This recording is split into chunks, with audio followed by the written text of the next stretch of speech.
Hey GlamFam, Linwood here, and today I'm going to be showing you guys how to do feed and twist, and I'm going to be showing you guys on a mannequin for visual learners. So the mannequin and everything that I use in this video will be listed in the description box down below. It'll also be in the top pinned comment if you need it. And if you haven't seen my tutorial before this on how to do feed and braids for visual learners, you can do so by clicking the I in the top right corner as well. Let's dive right in. And you're going to need some hair to add in. Now, I've got a few different types of hair, but I want to show you guys a couple of different options here.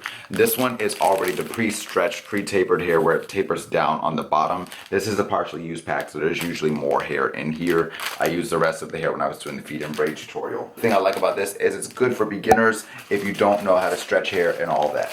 Now, if you're looking to save some money, you can also use just jumbo braiding hair. It has not been pre-stretched though, and you'll have to look up a stretching tutorial on that because I won't be showing you how to do that on this video. If you want more of a natural afro textured look, you can use kinky twist hair or Marley braid hair, which basically just has more of that afro texture to it. But for the purposes of making it easy in this video, I'm going to be showing you guys how to do it on the standard pre-stretched hair. I've got a braiding rack here, which is not absolutely necessary for you to have, but if you're doing these on clients, things like that on a pretty regular basis, trust me, a thread rack like this really helps out. You can get it typically at a craft store, but I got this one off of Amazon. I'm going to be using a rat tail comb, and I use a metal tail rat tail comb because it allows me to get for more precise parting. For a bit more control, I'm going to be using some Shine and Jam. This is optional. You don't have to use it, but I will say it helps your braids last significantly longer, helps your part lines look much cleaner, and it just makes things look a lot neater, like the hair is cared about. The only other things that we'll be using in this tutorial is butterfly clips like this,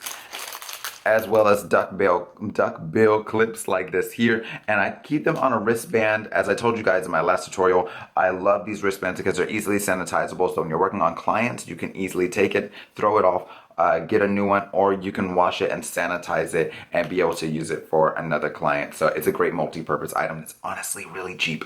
Now, with nearly any form of braiding, you want to focus on hair prep first. So I'm going to go ahead and pinch off amounts here, and these can be a pretty substantial size. It doesn't have to be anything tiny.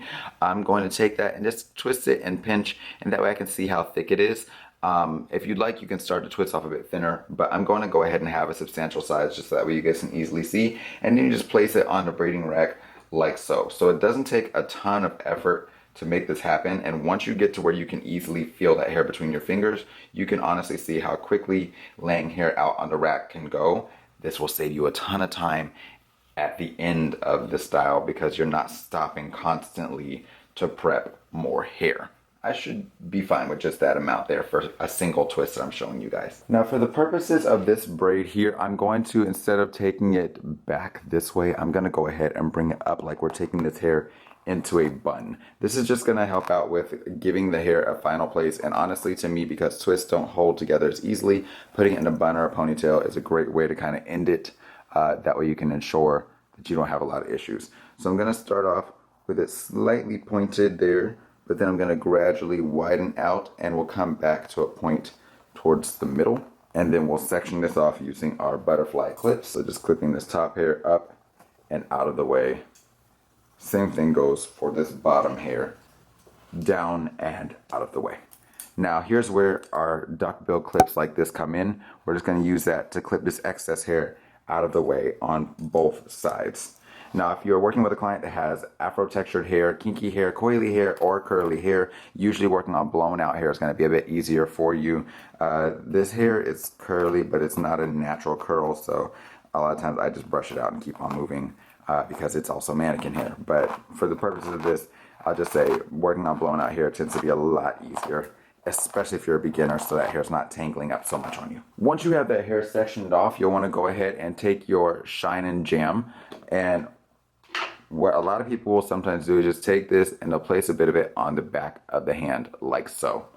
It just basically makes it easier for you to access that gel anytime that you need it and apply it to the area that you're braiding. Notice I apply it to the hair. I'm not applying it to the scalp area. Even though this is a mannequin, I still don't like to be in the habit of that. Typically, I'm one where I'm going to go ahead and apply it to the hair exclusively because I don't want to do anything to clog up the scalp or cause any issues there. Now, I'm only going to place a little bit on the mid shaft of the hair. Once we get towards the ends later, I'll add some more to that section. Okay, so hopefully you can clearly see here what is going on with this hair. We're going to start off with a section of hair, and I'm just going to part it off about like so with my fingers, okay? What I'm gonna do from there is we're going to take it and separate that in half, just like this. Now we're going to take a single piece of that hair that we sectioned off earlier, and we're going to lay that across those two strands, just like this here.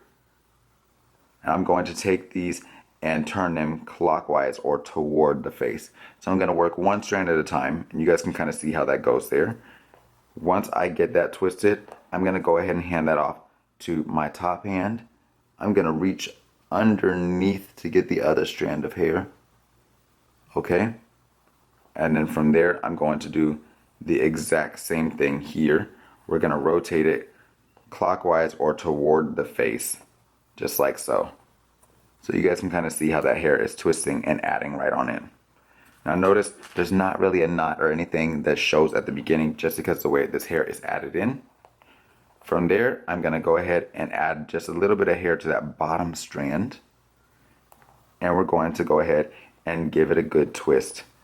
Again, pull it over the top, and as we pull over the top, I'm going to reach underneath and grab that hair underneath there.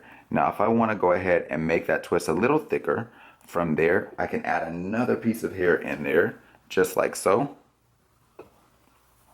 And I'm just going to add it into the top. On the bottom, I'm going to go ahead and twist again. So just give it a good twist.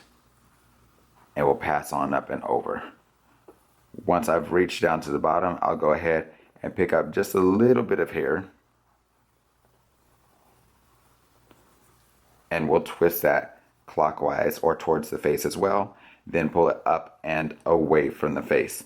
Now literally I could do that as often as I would like. So just to kind of show you guys, so you can see how much hair you're able to add in.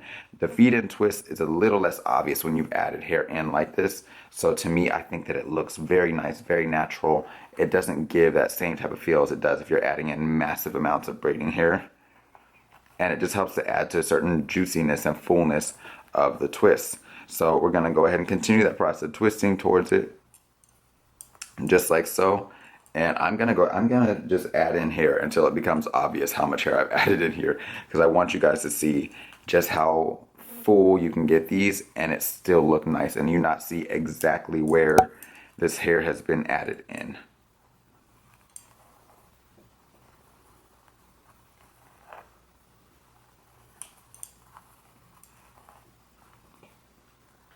So see how that's looking there?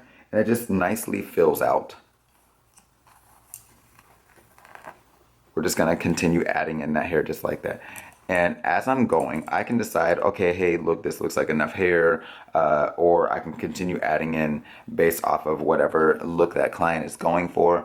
I got this a little bit bigger just for the sake of trying to add some more visual to this style. Now, once I get from there, I can easily just continue to twist this hair, just like so. Give it a little twist. Pick up a little more. And I'm literally just gliding my thumb across the back side there. So let me turn it a bit so that way you guys can see. When I'm picking up hair, I'm just gliding my thumb across the back side and picking hair up that way. And then that way when I twist it, it adds that hair on in, and I just come right on over. Now you guys can see here I'm not adding in hair, so notice how it starts to get a bit darker. So of course, if I wanted to go back and say, hey, look, I really want to keep that nice full look, especially because I'm adding in, say, a different color of hair in this instance, I can add in that hair wherever I would like to give a bit more fullness, to give a bit more of that blonde look to the hair, and we're able to kind of update and change that look as needed.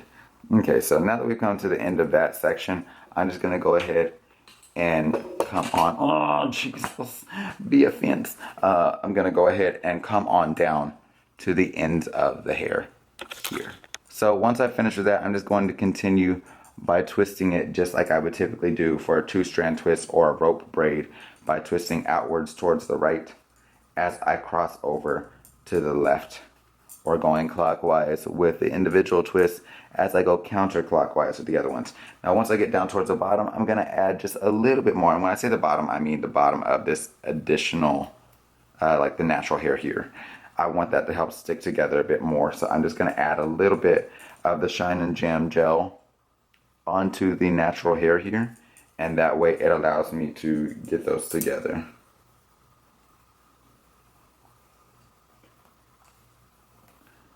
And we would just twist this all the way out to the ends. Now, if you want this to hold together better, I would definitely recommend twisting those individual strands as you go down. Don't just cross one over the other. So if it begins to lose that rope look, there's a good chance that you're not twisting those individual strands enough before you cross them over. So just keep that in mind. Once I get down to the bottom, you guys can see this strand here is significantly thinner than this one. So I'm just going to swipe just a little bit from one side, add it to the other. And we're just going to give that a twist there as well. And this way I can continue that process of twisting. And actually, let me get you guys closer in here. So I want you guys to see exactly what's going on. So when I get down here, literally all I'm doing is just rolling it between my fingers as I pass over. Feels a little thinner, so I'm going to steal a little more. And just roll it between your fingers. And you'll notice this will help it to hold together also. See how that works? Just roll, roll. That way you're not having to stop and twist. It allows you to twist a lot faster. And to me, that's the nice thing about doing the smaller twists like this. Let me get this off of you. So that way you guys can see how well the end of that holds up. You can take this and dip it in hot water in order to keep it just like that. You can roll it on a perm rod or a roller and dip it in hot water as well. Or you can go ahead and use a blow dryer and blow dry it smooth. But that way you guys can see this is a feed-in twist here. Once I would finish that, I would go ahead and take it, likely put it up in a bun. And you guys can see that's exactly how that works. So I hope that that helps out with clearing up anything for anyone who had any questions on feed-in twists. Of course, the doing this with the same hair color that you are twisting with helps it to look a lot more natural also. But hopefully for all of my visual learners, you were able to pick this up pretty well. If you have any questions, please feel free to leave them in the description or in the comment box down below. I greatly appreciate you guys watching. And until next time, you guys, take care, God bless, and stay glam. You know I love you, boo. Bye.